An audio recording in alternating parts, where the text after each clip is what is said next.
thank you so much for joining in and taking the time of your busy schedule. So going back a little bit into the past, when and how did you start getting into the sports? Is there any athlete or a role model that you looked up to growing up? So for me, I would say it started by accident. So I have always been working out. As you all know that I'm into powerlifting, but I have been working out since my childhood days while growing up. But I think it happened in somewhere around 2018 while I was working out in the gym. My trainer kind of wanted to test how much I can bench press, right? So we tested my limits that day, and I was able to bench press 100 kgs. And that's when he said casually that, why don't you try something like sports if you are able to lift so heavy? We laughed it off at that time, but I think that thought somehow remained in my mind.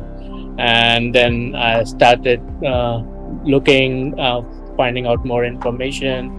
Thankfully, I found contacts that helped me get into the sports, and that's how my journey began. That's wonderful.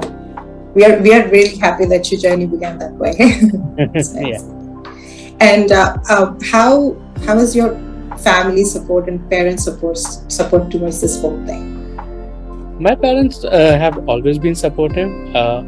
See, like any parents, right? And especially when you have a child who is physically challenged, right? They are scared. I will not say that they have not been scared, but they have never stopped me. That's one thing I'm really thankful about. They have always pushed me, supported me, and helped me grow towards the next level. So yes, they have been scared. They have even expressed their fear with me, and which is very natural for any parent to have towards their child. So that's very understandable. But they have never stopped me. Yes, and they have pushed me. In fact, motivated me, and they have even been with me to my competitions, like supporting me there as well to ensure that I have all the moral support that I need. That's wonderful. And talking about competing, do you remember the first time you ever competed in a sports competition? And what was that like? Your first experience? So my first experience was with my guru, Darika sir, who is not in this world anymore. May his soul rest in peace. He started training me in Mumbai, and there was a competition coming up, and he said that you are ready and let's just go and take part there. And I was like, I was not even thinking of competition at that point of time. I had somewhere future plans to take part in the competition, but he said that it's next week and I feel you're ready, so let's do it. And that's how it started for me. Thankfully, I won a gold medal in that competition, and from then I never looked back. Wonderful. And how long were you training before your first competition? I trained for about good 3-4 months, like rigorous training for the competition. And your first competition is powerlifting, right? Yes. I played multiple sports before. I played wheelchair tennis, I played wheelchair basketball, I played wheelchair table tennis as well. So I've tried different sports, wheelchair cricket as well, tried different sports, but no other sport spoke to me the way powerlifting did. That's why I went into powerlifting. And you had to train a long, exhausting hours to get to the competition, right? Yes, it is. For people like us who are physically challenged, it takes a longer time to train for any competition, and that's why it's always advisable to choose your competitions and prepare well rather than taking part in all the competitions.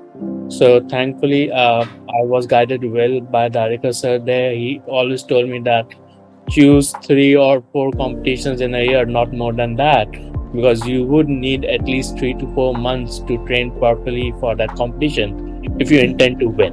If you just want to take part, you can take part in any of competitions. But if you intend to win, every competition will take about 3 to 4 months of rigorous training.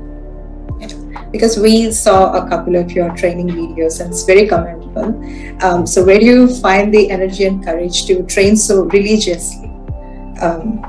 Especially for a person like us with a certain limitations and disabilities, it could get tiresome. So how do you keep pushing? I think it's all about finding your passion. As I said, it's about anything you do, right? If you go to a job that is to your liking, it's not something that will be very tiresome for you mentally or emotionally, right? You would be looking forward to go to work every day. So picking up a sport which speaks to you, which is something you like doing, and probably relating to it. For me, powerlifting is something that relates to my challenges in life as well, wherein it motivates me to keep pushing forward. So, powerlifting for me challenges my limits in a way that I like my limits to be challenged. So, that's the motivating factor for me to keep pushing forward. That's wonderful. Thank you so much for that. This question is, Aditya, for you. We have to manage work, our personal life, and sports also. So how you both juggle around? अब कैसे manage करते हो दोनों चीज? If you can advise everybody that they are also doing the similar kind of. You are IT professional, Aditya. So आप कैसे वो manage करते हो? We all have to realize that we have 24 hours in a day, right? I'll do a simple calculation. 9 hours of work, 8 hours of sleep. That leaves us with 7 hours. Good enough time to do anything that you want to do with the rest of your day. It's all about learning time management, and more than time management, it's about having the drive to do what you want to do. If you don't have the drive, अगर आपको कोई चीज करने का मन नहीं है, if you don't have that passion, you will not do. You will simply find excuses, and that's why, relating back to my first point, find a sport or find something that you want to do. Then you won't need to answer these questions कि time नहीं है, energy नहीं है, वो सब नहीं आएगा. You will automatically be able to find time, energy, and everything to do whatever you want to do with rest of the 7 hours. Correct. Aditya, I guess we all discussed this in our previous little chat, that being in 21st century, most of the activities that we do are associated with time and money. So training for a certain sport, it could get expensive. So how do you have any tips for a disabled person who is interested in sports but is from a different economical backdrop? See, I understand that not everybody is belonging to the same economical background, and some of us might have lots of economical challenges. But I would say that we need to change our approach as how we look at these challenges. And I'll give you a very simple example, which is very much related to our day-to-day life. Like being a disabled person, when I go out on my wheelchair, or for anyone else who is walking on legs, right? When you walk on the road, when you see a pothole, what do? You probably walk around it, or you probably, if it's a very small pothole, you can just jump over it. You just jump over it, and you cross the pothole, right? Similarly, when you talk about economic challenges, right? It is a challenge which is similar to a pothole, which is stopping you from doing something. You need to find ways how to tackle it. Now, if I talk about today's century, especially, we live in a privileged century where there are lots of courses available for free that one can do to upskill themselves and start something of their own without any investment. Right? It's so whenever we think about economic challenges, it's all about thinking a way forward that will help you take care of those things. I mean, we normally, when we think about economic challenges, we think about hurdles like we don't have proper education, we don't have a proper job, or we don't have a proper skill set. But what is the solution? The solution is finding these online courses or finding a skill set that you can develop into an earning potential, which can help you start your own business or start your own venture. If let's say if you're having a challenge getting a job, just upskill yourself to start your own venture. It's not that difficult.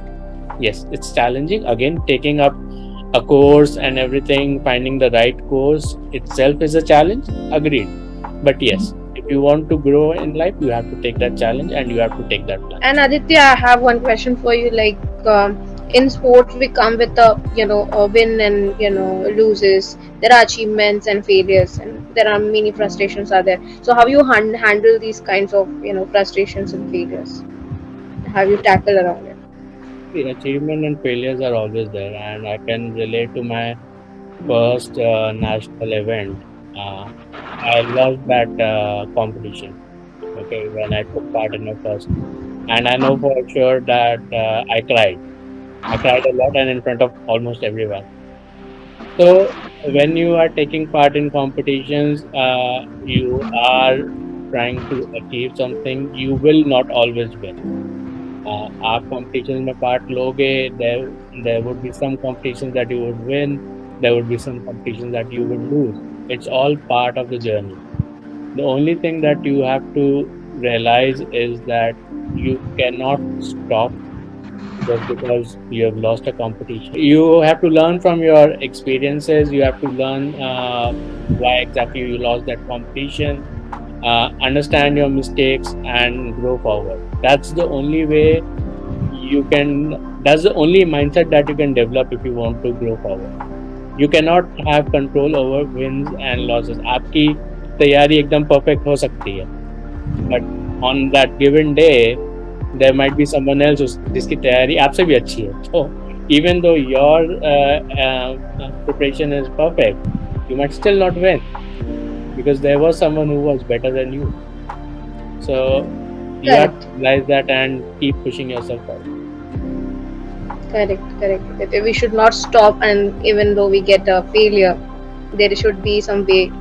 That is why we like sports, and there is a drive within us. Yeah, just learn.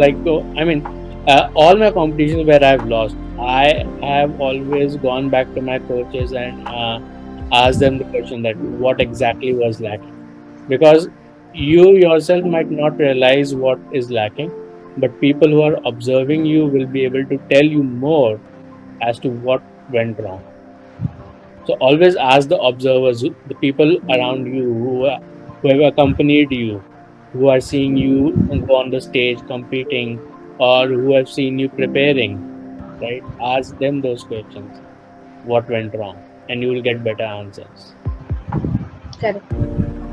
And Aditya, I guess this is another question for you. We talked about nutrition and your passion for nutrition a lot when we had a little chat. So, what you said that you always try to find alternatives for the people with different needs.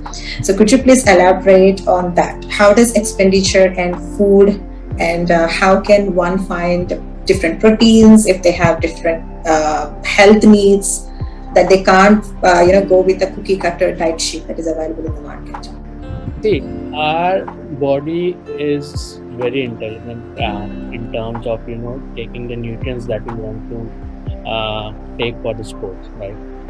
We all know that there are three major macronutrients that our body needs: proteins, carbohydrates, and fats. Okay? Now, I understand that if you take supplements, the growth and the recovery that we talk about in sports, it happens a lot more faster, because the protein that you get from the supplements or the other dietary supplements that you take is very concentrated.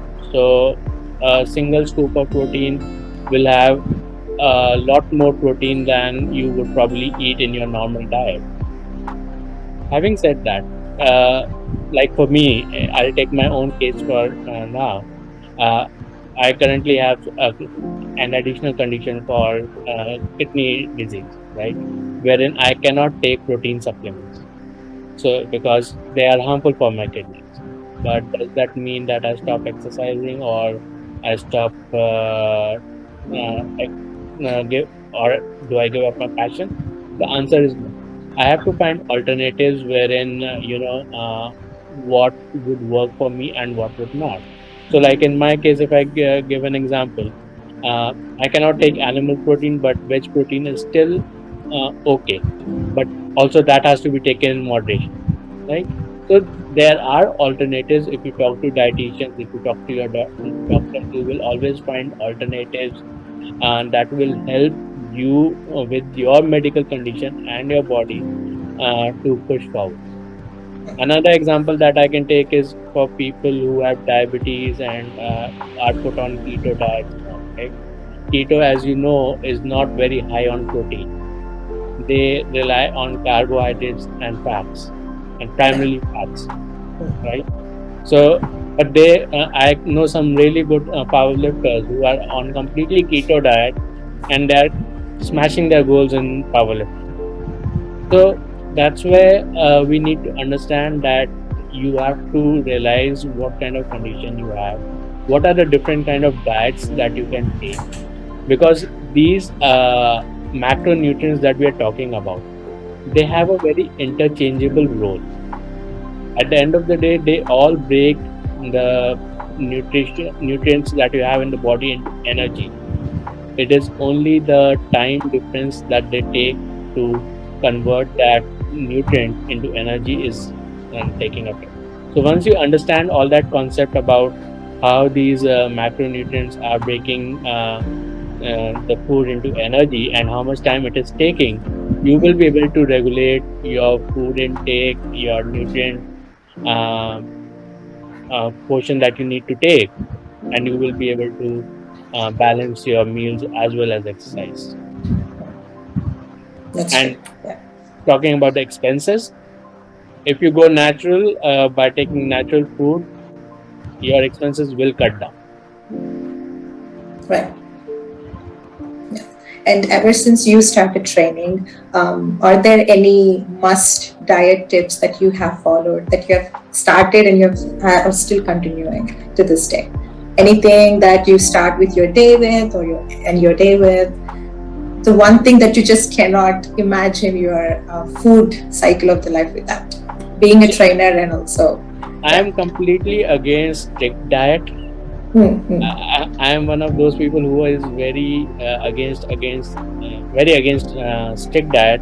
The primary reason being, if you become very strict with your routine, that this is what I have to have, you will tend to fall off track, because you will get bored, and or you might not have the inclination to follow that diet on a particular day.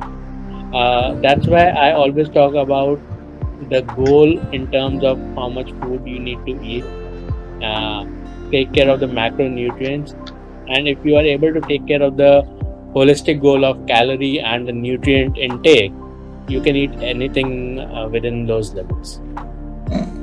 Right. That's again. That's a very important. You can even have an ice cream or a pizza if it meets your calorie goals. That is People very normally true. will tell you that you can't eat ice cream, you can't eat pizza. I will say no. If let's say you have to eat 1,000 calories in a day, and if you are eating only a pizza which is probably 900 calories, go for it. Yeah. You're still saving 100 calories. That is true. That's the cheat food. Took a sabbatical, right? Yeah. And so you said that you were able to meet the ends. So how did the sports and training fit during this period of time? So, as I mentioned earlier, that whenever you want to take up anything, be it sports or any passion, and you also want to make your ends meet, like we talked about the financial aspect earlier. You need to find ways to upskill yourself in a way where you are able to manage everything, right? So when I took a sabbatical, I looked into lots of things, like uh, what other courses I can do, or what I can do to earn at least enough to take care of my training and my own expenses uh, during the time I'm training for only for competition. So I got myself certified as a fitness trainer. I'm a level 2 certified fitness trainer and a nutrition consultant. So, and I went, it's not something that I did online. I actually went to Mumbai, attended two in-person courses, got it, got myself certified, and that's how I took it forward. So similarly, I mean, I had passion for physical fitness, so I got myself certified as a fitness trainer. Somebody else might have passion for, let's say, social media, so they can do a social media management course. Things like that, you can always take up courses. There are lots of free courses on Udemy. You can upskill yourself, manage your expenses, and have enough time to follow your passion. And would you say that the sabbatical year has helped you in terms of personal growth and your sports training? Oh, for sure. I mean, those 2 years were, I mean, it was complete 2 years, not even 1 year, 2 years, were full of learning. I learned a lot. I started my own initiative, Strentor, which is an initiative to uplift physically challenged people. So that initiative I started during this time only, and while working for that initiative, getting certified myself as fitness trainer, I even trained one person in my own society uh, who was who had a condition called Down syndrome, but he was passionate about weightlifting, so trained him as well. So uh, there was a lot of learning in that experience for sure, in terms of competing, in terms of training myself, training others, and starting my own business and this initiative Strength. Definitely lots of learning. Congratulations on starting the initiative, actually. And anybody who is interested in it, we will be putting all the links in the chat box. So please do check it out. Yes, my And YouTube channel is starting soon, so please yes, look out for that as well. absolutely. We're really excited. And Aditya, this is a question for you. You know, we all have talked about expenditure and have talked about a lot. And there's a very big part of putting ourselves in a physical endurance, which is the mental health, the mental stamina.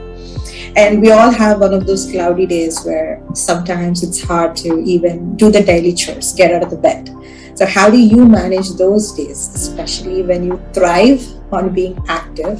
Like, how do you build the resilience for the endurance sports that you need? See, first of all, we need to realize where whatever you want to achieve in life, whether it's sports or your career, it's not something that is going to happen overnight. It is a very long journey, and that journey has a graph which is full of ups and downs. You will not always be successful, you will not always be failing as well, right? Similarly, when you talk about energy to do your training or follow the diet, it also has ups and downs. And I can tell you that I had a bad day yesterday itself.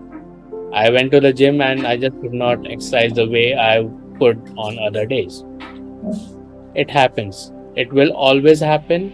It's not that it's happened to me today, and if I make my mindset today and if I do exercise today, it doesn't mean that I will not fail tomorrow. It might happen. All you have to understand is it's a process. We all need to stop being harsh on ourselves on the days when we are down, right? If you are failing, you are not able to exercise, or if you're not able to follow the diet, it's okay. You're a human being. So cut yourself a little slack there. Focus on the overall growth. Look how your graph is growing. For example, I mean, when I started powerlifting, I could not even lift the empty rod, right? And there was a stage when I reached 130 kgs. And reaching from that rod to 130 kgs, there have been many days when I was not able to lift, or when I was not able to follow the diet, or I even just didn't want to. I just didn't get up from the bed. Happens. Right. You have to look at your overall goal. You have to there's a lot of talk about being consistent. Now, being consistent is very wrongly understood as doing it every day and not missing out. No, Mm. being consistent means knowing your goal and working towards it, even if you're failing, fine. Even if you're not getting out from the bed one day, fine.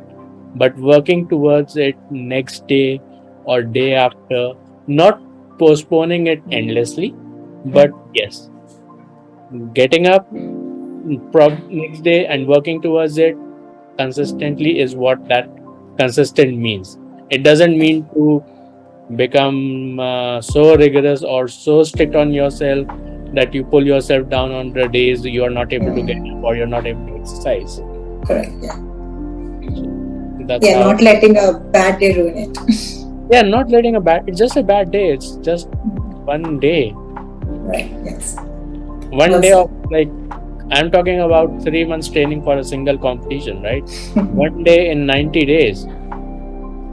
And if you talk Yes. about 1 year, one day in 365 days, and if you talk about the whole life, one day in how many years? So let it be. Perception. Yeah, it's just one day. Let it be. Move on. Well said. Very well said. Well, I needed to hear that today. Thank you. Maitli, would you like to continue? Currently हमारे यहाँ पे बहुत सारे youngsters है. So India is one of the youngest population, country.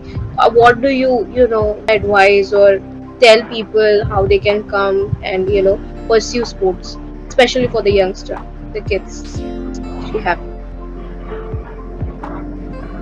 anybody can go. Aditya, if you want, you can go ahead.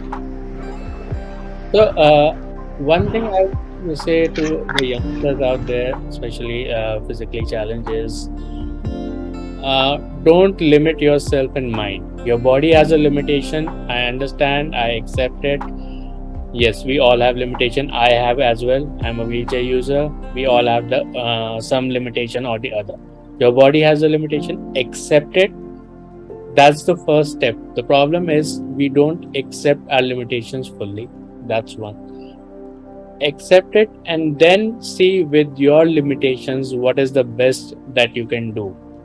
Focus on what I think this was said by someone who was physically challenged. I'm not remembering the name, but he said focus on what you can do rather than what you cannot do.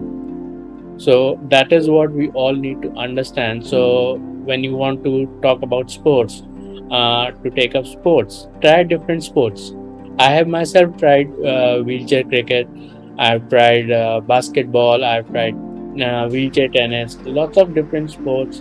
I even went to the rifle shooting range also once before taking up powerlifting. So I have tried different sports and finally selected one.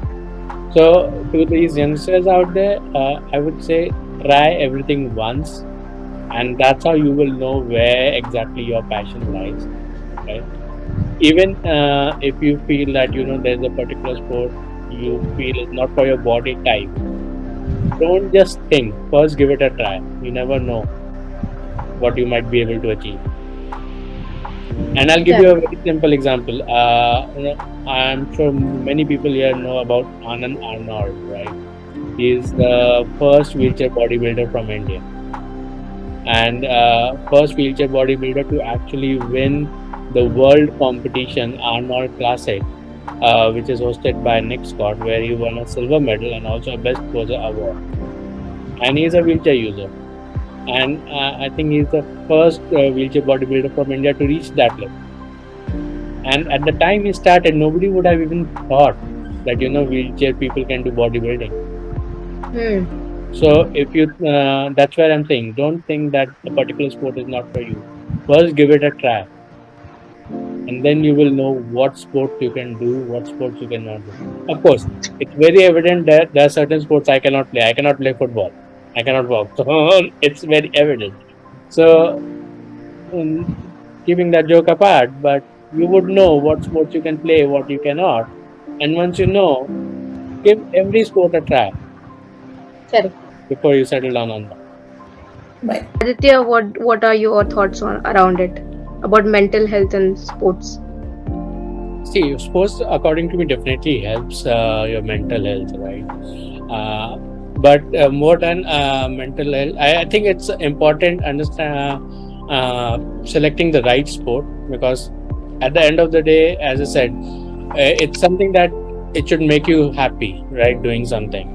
So once you have selected the right sport, it's making you happy, and you are smashing those goals day in day out, whether in practice or in competitions, automatically your confidence builds up. You have to do a lot of things when incorporating sports in your life. The training itself requires discipline. Taking part in competition requires you to go out, be social, talk to people, accept failures, accept wins. I mean, embrace everything in the challenge and everything that comes with it, right? So it develops your overall personality, mindset, and emotional intelligence also. Right? When you talk about mental, it's important to talk about emotional intelligence as well. So it develops your mindset as well as emotional intelligence to uh, accept different aspects of life which are there otherwise as well, because the same aspects of life that are there when you talk about sports in that brief time, the intensity is about 100 times more. And if you can handle that intensity in that 100 times more environment, right, you will be able to handle the rest of your life very easily. Correct, correct. And one more thing, It's true. last one from my side, is that so don't you feel demotivated while seeing other youngster doing, sports which are, we can also do it other than that. So regarding the mental health kind of way, if you can advise, yeah, I think you're talking about when you see other people doing things that you cannot do yourself, right? correct. Tell me something. Tell me one person in this world who can do everything. And no, nobody is perfect, right? Nobody is perfect. Once you realize that, you will realize that everybody has something that they cannot do. You have your own set of challenges. Somebody else has their own set of challenges. Just because he or she is able to do something that you are not able to do, does not mean that he or she is not able to do something that you are able to do. So stop thinking about what other people are able to do, or what you are not able to do that others are able to do. Think about what you can do best and just go for that thing. Exactly. Well said. And do you have any other plans for Paralympics or anything? It's a much Definitely, weighted question. definitely trying for it. I am practicing and with an aim to start competing again. But yeah, I'm taking it slow because I mentioned that I have that kidney issues. So I definitely cannot be as rigorous as I could earlier. So definitely taking it slow, and hopefully someday, for sure. We're really looking forward to it. Along with playing sports, you also have day jobs.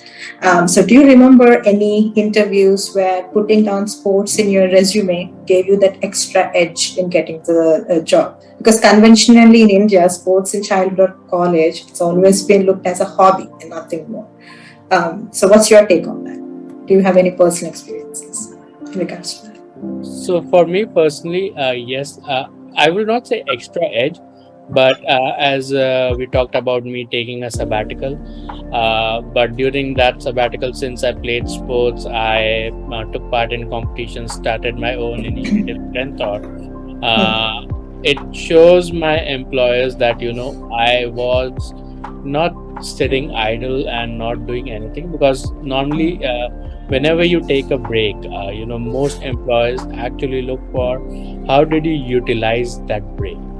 They're Correct. trying to judge the mindset of a person, right?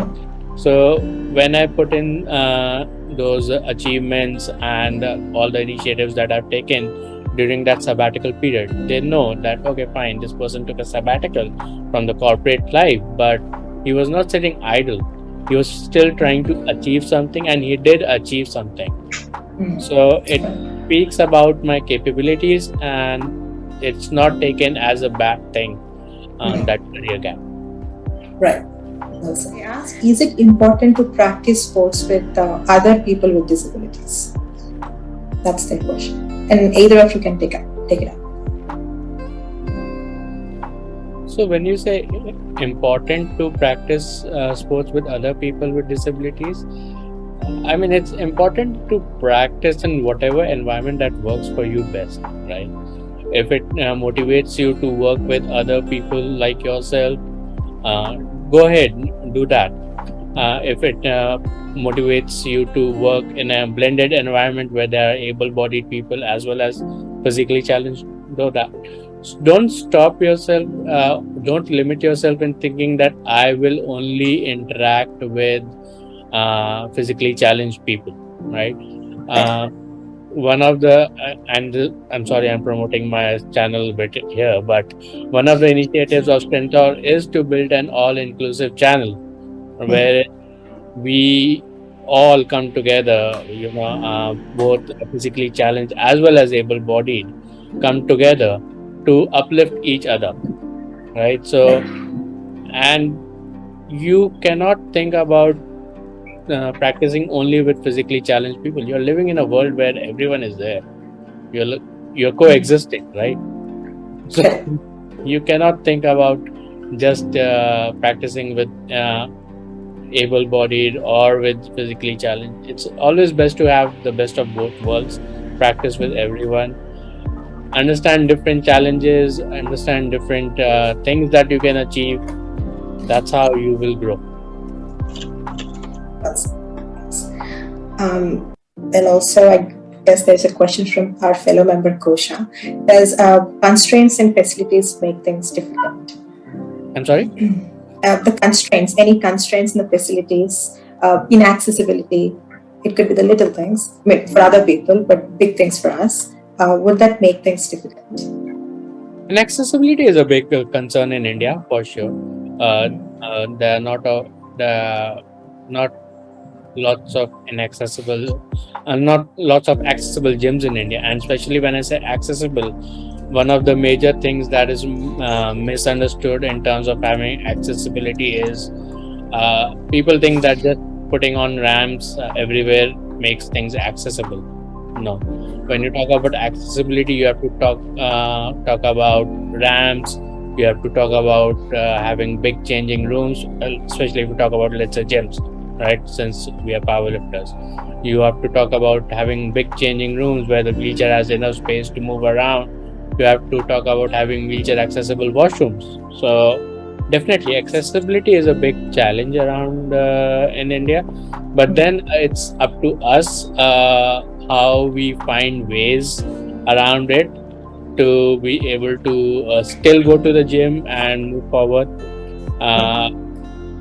One of the other challenges is the mindset, as Kushi mentioned earlier as well. When you go to the gym, there is a lot of opposition that why a wheelchair user should not go to the gym. I faced that myself, right? So you have to find ways to convince people that yes, you are someone who is equally capable of going to the gym and working out there, because there are lots of concerns, not just in terms of our wheelchair, but our own safety is also a concern, which is a very genuine concern that anybody would have who is dealing with us.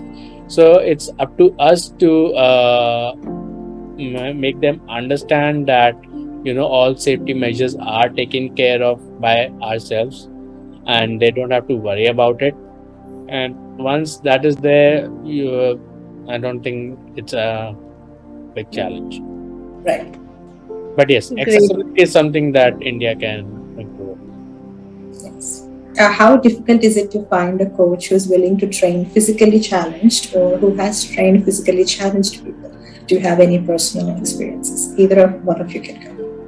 it's difficult finding a coach, and as I said, it's they are more concerned about the safety, whether they would be able to handle it or not.